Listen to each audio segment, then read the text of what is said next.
to discuss various issues relating to our state.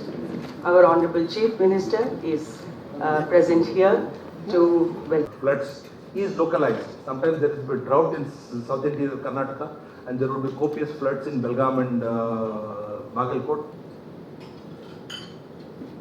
Regional imbalances, I have already spoken, I will not repeat it, but look at the variance in per capita income. Special grants to more backward and backward talukas. And we have designed a program called Special Development Plan, and we have, so we have to invest in Bengaluru also. And therefore, we have several plans. State government has made several plans for Bengaluru. So if you subtract PMRCL contribution of Government of India to PMRCL, so their contribution to projects that require Government of India support. Number one is PMRCL. Government of India has been supporting. Recently, they have approved phase 3 at the cost of 50. Making such a long presentation, but let me tell you that from our point of view, every minute you took was worth at least an hour, so you could have gone longer. This was a very well prepared.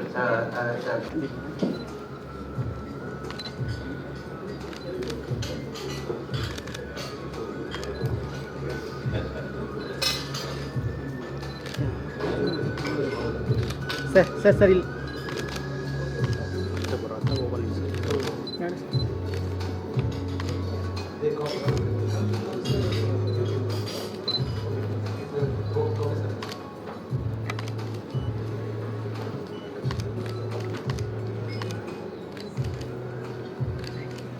Okay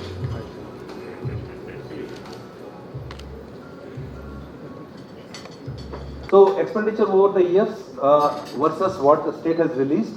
So state has released double than what we have spent over the years, and the requirements over the years were, for example, we. Number 2, divisible ಪೂಲ್ಗೆ cess ಮತ್ತು ಸರ್ಚಾರ್ಜನ್ನು ಕೂಡ ಸೇರಿಸಬೇಕು ಅಂತ ಹೇಳಿದೆ. ಎರಡನೇದು.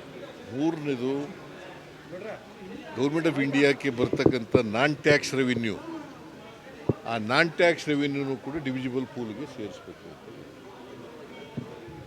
ಗೊತ್ತಾಯ್ತು. ಆಮೇಲೆ ಹೈದರಾಬಾದ್ ಕರ್ನಾಟಕ ನಾವೀಗ 25 ವರ್ಷ ಪ್ರತಿ ವರ್ಷ 5,000 ಕೋಟಿ ಖರ್ಚು ಮಾಡ್ತಾ ಇದ್ದೀವಿ. 5 ವರ್ಷದಲ್ಲಿ 25,000 ಕೋಟಿ ಆಗುತ್ತೆ. ನೀವು ಕೂಡ ಮ್ಯಾಚಿಂಗ್ ಗ್ರ್ಯಾಂಟ್ ಕೊಡಬೇಕು ಅಂತ ಹೇಳಿದ್ವಿ. ಆಮೇಲೆ ಬೆಂಗಳೂರು ಡೆವಲಪ್ಮೆಂಟ್ಗೆ ಸುಮಾರು 55,000 ಕೋಟಿ ಆಗುತ್ತೆ. ಕನಿಷ್ಠ ಪಕ್ಷ ಅದರಲ್ಲಿ ಅರ್ಧನಾರು ಕೊಡಬೇಕು ನಮಗೆ ಅಂತ ಹೇಳಿದ್ವಿ. ಬೆಂಗಳೂರು ಡೆವಲಪ್ಮೆಂಟಿಗೆ ಸುಮಾರು 55,000 ಕೋಟಿಗೂ ಹೆಚ್ಚು ಖರ್ಚಾಗುತ್ತೆ. ಅದರಲ್ಲಿ ಅರ್ಧ ನಮಗೆ ಕೊಡಬೇಕು ಅಂತ ಹೇಳಿದ್ವಿ. ಮತ್ತು ವೆಸ್ಟರ್ನ್ ಘಾಟ್ ಇದು ಡಿಸಾಸ್ಟರ್ ಮ್ಯಾನೇಜ್ಮೆಂಟ್ನಲ್ಲಿ ಕೂಡ ಯಾಕಂದರೆ ಲ್ಯಾಂಡು ಇದಾಗ್ತಾ ಇದು ಲ್ಯಾಂಡ್ ಸ್ಲೈಡ್ ಆಗ್ತಾ ಇದೆ, ಅದಕ್ಕೋಸ್ಕರ ಕೊಡಬೇಕು.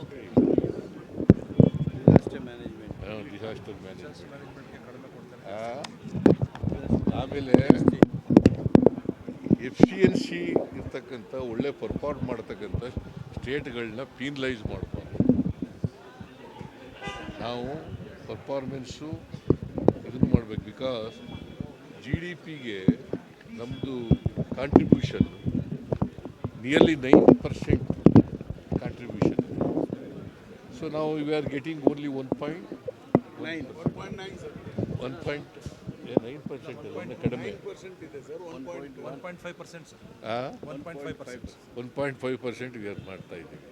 ಸೊ ಅದನ್ನು ಸರಿ ಮಾಡಬೇಕು ಅಂತ ಹೇಳಿದ್ವಿ. 14th ಫೈನಾನ್ಸ್ ಕಮಿಷನ್ನಲ್ಲಿ ನಮಗೆ 4.713 ಬರ್ತಿತ್ತು ಟ್ಯಾಕ್ಸು ನಮಗೆ ಸ್ಟೇಟಿಗೆ.